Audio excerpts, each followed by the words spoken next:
Bonjour, bonjour, on est parti pour la série de vidéos pour chaque signe du zodiaque et connaître les tendances de l'année 2024. Je vous invite à regarder votre signe solaire, votre ascendant, votre signe lunaire et éventuellement les signes de vos proches. Cette année, j'ai décidé de vous proposer un tirage original dont vous retrouverez la description sous la vidéo. N'hésitez pas à vous abonner, à liker, à commenter. Et comme à mon habitude, je commence par le premier signe du zodiaque, à savoir le bélier. Le tirage se compose d'un mélange de tarot et de cartes d'oracle, sachant que s'il apparaît des cartes, on va dire, compliquées dans le tirage, je rajouterai une carte que j'ai appelée une carte résolution, une carte guérison, afin de transformer l'énergie, afin de trouver un levier d'action pour apporter une énergie plus positive à l'année 2024. Bien sûr, prenez ce qui résonne, laissez le reste. Et rappelez-vous que ceci n'est qu'un tirage général et que si vous avez besoin d'un éclairage, rien ne vaut une consultation perso. Alors, le tirage commence déjà par le fait de poser 3 cartes de tarot. Une première carte qui représente la sphère matérielle, l'ancrage, le quotidien, le travail. La deuxième carte représente tout ce qui est en lien avec le cœur, la vie affective, la vie amicale, la vie familiale. Et la troisième concerne la spiritualité, la sphère de l'invisible, notre évolution, on va dire, spirituelle. On va déjà regarder ce que ça nous indique pour nos amis les béliers. La sphère professionnelle. On a la carte de la tempérance. On vous invite à trouver un équilibre cette année, amis béliers, par rapport à votre carrière professionnelle. Ça peut être aussi indiqué qu'en 2024, vous arrivez à trouver une forme de guérison, qu'il y a des choses qui se transforment, que vous arrivez à évoluer, à faire passer certaines énergies à un autre niveau. C'est aussi une carte qui indique la notion de patience, de sagesse. Pour moi, en 2024, pour nos amis les béliers, il se passe des choses qui vous amènent à envisager des transformations, des changements, peut-être à amener vos compétences dans un autre secteur. En tout cas, c'est une année où la sphère professionnelle peut être dans une énergie, je dirais pas ralenti, mais pas dans un tempo violent, super actif, mais plutôt une année de transition. C'est ce que je dirais pour nos amis les béliers au niveau du travail. Bien sûr, on va voir avec la suite du tirage ce que cela nous indique.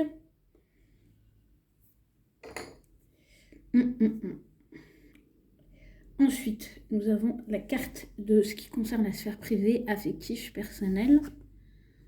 On a le roi d'épée. Alors pour moi, cette carte évoque le fait de votre vie personnelle, affective, familiale, amicale, d'être très honnête avec vous-même et très honnête avec vos interlocuteurs, à savoir de mettre carte sur table, d'être très clair dans vos ambitions, parce qu'on a quand même affaire à un roi concernant ce que vous souhaitez dans votre vie affective.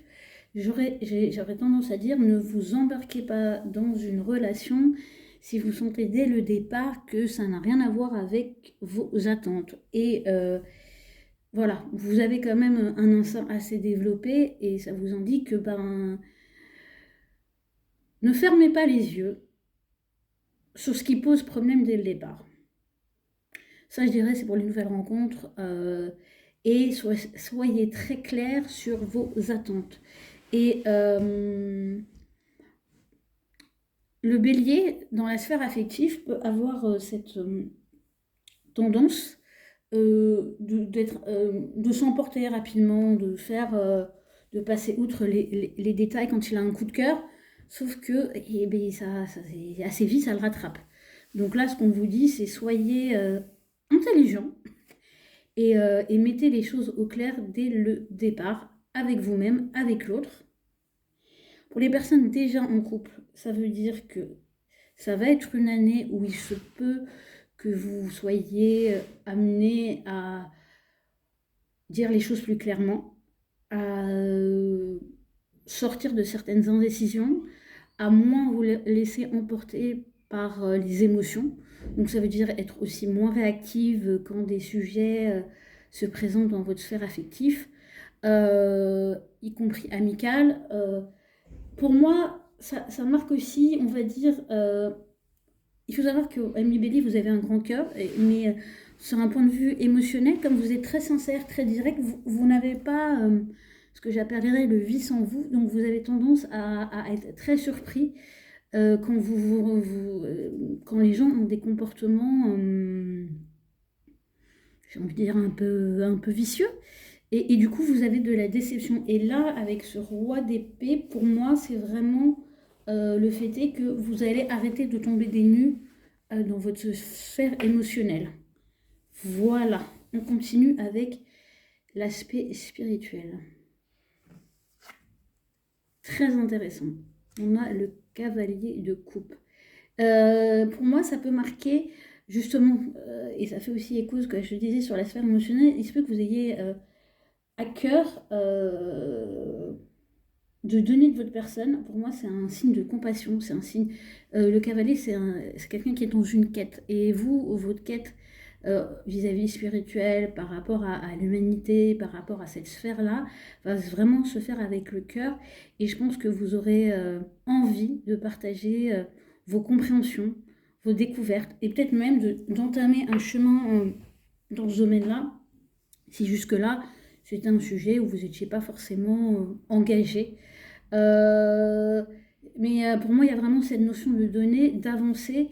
Et à mon sens, plus vous allez avancer dans ce chemin spirituel de manière nouvelle, fraîche. Alors pour les gens dont c'est, on va dire, peut-être le métier, qui ont un vrai lien avec la sphère spirituelle, je dirais que c'est un nouveau regard. On a une nouvelle quête, on a quelque chose qui ranime la flamme du cœur. C'est pas démontrer des choses ou chercher à convaincre, c'est soi-même entrer dans ce chemin, le cœur ouvert, le regard nouveau, avec cette volonté aussi de partage, je vous l'ai déjà dit, mais vraiment d'ouverture. Donc c'est intéressant. On va voir ce que nous raconte l'oracle et comment il précise ces différentes sphères.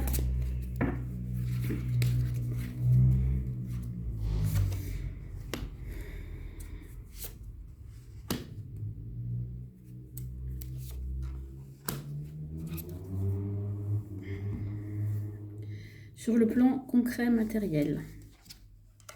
Voyez, je trouve ça génial, c'est que ce qui accompagne la carte de la tempérance, c'est la neutralité. Donc j'ai vraiment cette notion qu'on n'est pas sur une année de conquête, sur une année où on cherche à démontrer sa force, à se montrer plus fort. On est plus dans une recherche d'équilibre. C'est aussi, pour moi, dans votre sphère professionnelle, dans votre quotidien, vous pouvez jouer un rôle de médiateur, de personnes qui trouvent les solutions de compromis, qui sait ne pas s'impliquer dans les batailles pour apporter de l'apaisement. Alors c'est très intéressant, sachant que le nœud collectif est en bélier, et on peut se dire que voilà, on est rentré dans une période où l'aspect martien du bélier est très présent. Mais pour moi, en 2024, on va dire ce côté martial d'affirmation de soi va plus vous servir à être leader d'une forme de paix, de pacification, et c'est d'autant plus parlant quand on voit au niveau spirituel, et là je reviens à notre cavalier de coupe, c'est que vous allez être porteur d'une énergie de paix, d'apaisement, de compromis. Vous allez vraiment être paradoxalement celui qui va mettre de l'eau dans le vin des situations, qui va appeler à du calme, à réfléchir les situations avec plus de détachement, d'objectivité et une forme d'impartialité. Donc voilà, et je confirme que pour vous, Ami Bélier, 2024, c'est pas forcément une année de conquête professionnelle, c'est pas forcément une année de conquête au niveau de votre quotidien, de votre travail, de votre, ou même matériellement, de chercher à acquérir plus. C'est plutôt, je regarde ce que j'ai, je suis objectif avec mes réalisations et je trouve et je transforme tout ça pour l'amener à un autre niveau et en profiter aussi. Et pour moi, il y a une forme de... On arrête un peu la course à mi-bélier pour cette année 2024. Au niveau du cœur. Vous voyez, c'est très intéressant et je trouve que ça confirme ce qui est ressorti.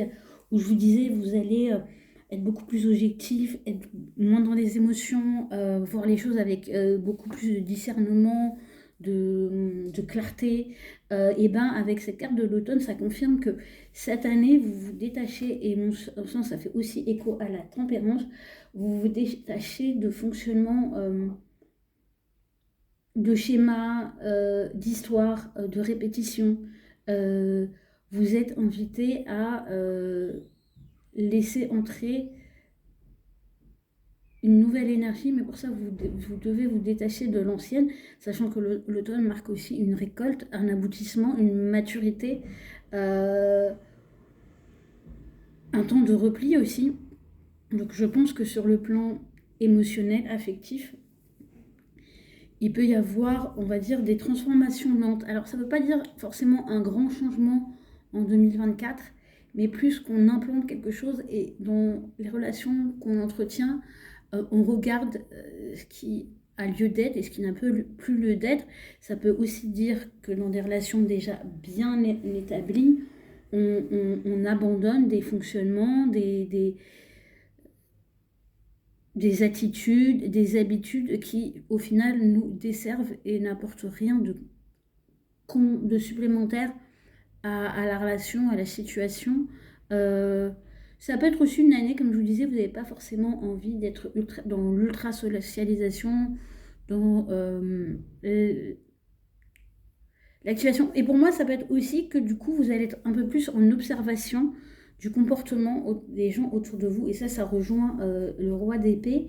Et de voir finalement comment les gens agissent avec vous, comment les gens entretiennent le lien. Et de voir que parfois, c'est peut-être les gens n'entretiennent pas le lien et que c'est vous qui le faites. Et de voir comment tout ça va créer, on va dire, un autre paysage relationnel pour vous. Donc il y a vraiment cette notion d'être objectif, d'être moins impliqué de manière émotive ou proactif dans votre sphère affective pour mieux apprécier comment les gens agissent, comment les gens interagissent avec vous et ce qu'ils apportent, on va dire, dans le lien. Et ça peut être aussi dans votre vie affective. Donc pour les nouvelles relations, d'être moins le meneur et de voir comment l'autre va créer la dynamique dans la relation et moteur. Ça peut être surprenant pour vous, mais je pense que comme vous serez dans un état d'esprit au quotidien, dans votre activité professionnelle, dans vos créations beaucoup plus posées, ça va déteindre sur votre sphère relationnelle. On passe à l'aspect spirituel et la carte qui accompagne cette énergie-là. On a la régression. Waouh, c'est intéressant. Du coup, alors je ne l'ai pas signalé, mais je l'ai indiqué dans la description, quand il y a une carte, on va dire, compliquée, je tire une autre carte du tarot pour faire levier. Mais j'ai quand même l'interprété. Du coup, c'est intéressant parce que vous allez agir avec le cœur, que vous allez avoir des considérations peut-être plus pacifistes, moins dans la lutte, moins dans le truc. Ça peut vous donner la sensation, je vais le formuler comme ça, que vous vous ramollissez, que vous entrez en résonance avec des considérations, peut-être la compassion, qui du coup va vous impacter émotionnellement, va vous faire vous sentir moins énergique et, et avoir la sensation que vous plongez dans un excès Oui, de compassion. Et attention, j'ai envie de vous dire, à la contagion émotionnelle, avec cette notion de régression. Ça peut être aussi que enflammé ou embarqué, exalté par ce cavalier de coupe, vous partiez dans des dérives d'ordre spirituel et que vous commenciez à vous fourvoyer dans des théories, somme toute, discutables. Il ne faut pas oublier que la spiritualité a et non, à mon sens en tout cas, c'est l'idée de s'élever, pas l'idée de faire de la propagande. Parce que le cavalier de coupe, associé à une énergie de bélier, peut aboutir à ce côté vouloir convaincre les autres du bien fondé de ce qu'on a découvert. Attention. C'est pour ça que je dirais comme ça la carte de la régression. Je vais quand même compléter avec une carte du tarot pour savoir comment aider ça. Alors oui, vous voyez, c'est intéressant. La carte levier, la carte guérison, c'est le côté 10 de Denis. Et je pense que là où vous devez orienter votre énergie spirituelle, c'est dans la transmission, c'est dans le fait de construire, c'est le fait d'envisager votre avancée, pas simplement comme un cavalier de coupe qui avance tout seul, mais dans l'idée d'en faire bénéficier le plus grand nombre. Ça peut, vous voyez, je vous parlais de compassion, je vous parlais de vous impliquer un peu plus, ça peut vous donner en 2024 l'idée de commencer une démarche humanitaire ou spirituelle qui vous implique dans des projets de soutien au plus grand nombre, à une forme de collectivité, mais avec des énergies très concrètes. Donc ici, on n'est pas dans de la théorie, on est dans de la pratique. Donc ça peut être du bénévolat, ça peut être mettre vos ressources à disposition, si vous en avez la possibilité, de causes qui vous touchent, sans pour autant vous embarquer tête baissée dans des choses discutables, comme je disais plus haut. On va encore tirer 2 cartes du tarot. La première carte représente ce qu'on laisse en 2023. Je vais remonter un petit peu les cartes pour que ça soit plus visible. C'est du direct, c'est du direct. Ce qu'on laisse en 2023, ce qu'on accueille, ce que va apporter 2024, ce que vous laissez en 2023. Vous voyez l'épée, j'avais vraiment ce côté, vous voyez, autant sur la sphère émotionnelle, relationnelle, vous avez le roi d'épée, donc c'est quelqu'un qui transmet, c'est quelqu'un qui est dans le discernement, mais en même temps, ce que vous laissez en 2023, c'est peut-être un côté trop tranchant, trop direct, d'une communication trop, j'ai envie de dire guerrière, parce qu'il ne faut pas oublier que l'épée, c'est quand même une arme. Et je pense aussi que c'est peut-être que vous allez vous attarder sur des choses, des idées que vous avez développées plutôt que d'aller chercher encore de nouvelles inspirations. Et ce que je vous disais au début de la vidéo, c'est une année de transition, une année de capitalisation. Donc pour moi, c'est pas forcément une année où vous allez à la conquête de nouvelles idées, de nouvelles choses. Ça veut dire que pour moi, ce qui était en place en 2023 doit être nourri, et ce que vous laissez en 2023, c'est peut-être aussi un caractère trop... C'est la recherche perpétuelle de nouvelles idées, ou c'est peut-être un excès de travail intellectuel mental. C'est d'être toujours dans l'analyse, et en même temps, vous transférez peut-être ce côté analytique à quelque chose de plus concret. Vous atteignez une maturité avec le roi d'épée. Donc, c'est très intéressant de voir ce que vous laissez en 2024, en fait. Qu'est-ce que vous amène en 2023? Qu'est-ce que vous amène 2024?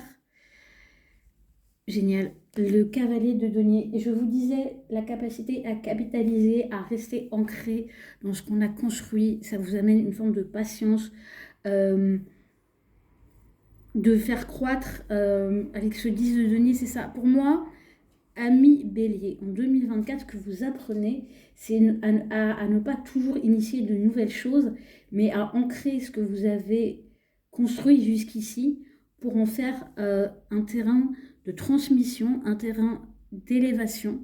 Et pour ça, vous acquérez de la patience, et c'est ce que vous indique la tempérance, et encore qui s'associe à cette carte de neutralité et à cette carte de cavalier de denier, c'est vous allez avancer doucement mais sûrement, et vous allez comprendre que les bonnes choses prennent du temps, et c'est surtout que pour moi en 2024, vous arrivez enfin à trouver un espace matériel concret qui vous donne envie de vous y poser et qui calme un peu votre besoin d'être toujours dans la nouveauté, d'initier, et vous comprenez que vous pouvez exister dans ce qui est, et que pour exister, vous n'êtes pas toujours obligé de brasser des nouvelles énergies. Et la carte talisman, conseil, qui clôture le jeu. Et j'adore, parce que qu'est-ce qui ressort? C'est la carte communauté. Et pour moi, ça vient vraiment confirmer que cette énergie dont je vous parlais avec le 10 de denier, pour moi, c'est une année où le bélier va s'impliquer dans la communauté. Donc, à adapter à votre situation, ça peut être une implication sociétale, politique, spirituelle, bénévole, et dans la communauté. Vous pouvez considérer que la communauté, c'est aussi votre famille, vos amis, mais vous le faites, j'ai envie de dire, avec une hauteur qui vous apporte, qui montre que vous avez mûri. Vous vous jetez plus la tête la première à essayer de sauver les gens de leur turpitude, mais vous regardez là où l'aide est vraiment utile, nécessaire. Vous ne vous laissez pas drainer, parce que pour moi, la sphère spirituelle, ça peut être aussi la sphère, on va dire, mentale, dans les problèmes des autres. C'est-à-dire que votre cœur est ouvert, vous êtes disponible, mais est-ce que vous voyez plus loin que le moment, que la turpitude, pour aller vers quelque chose de constructif? Voilà, Ami Bélier, j'espère que ça vous a éclairé, et n'hésitez pas à commenter et à me dire déjà comment ça vous parle en commentaire.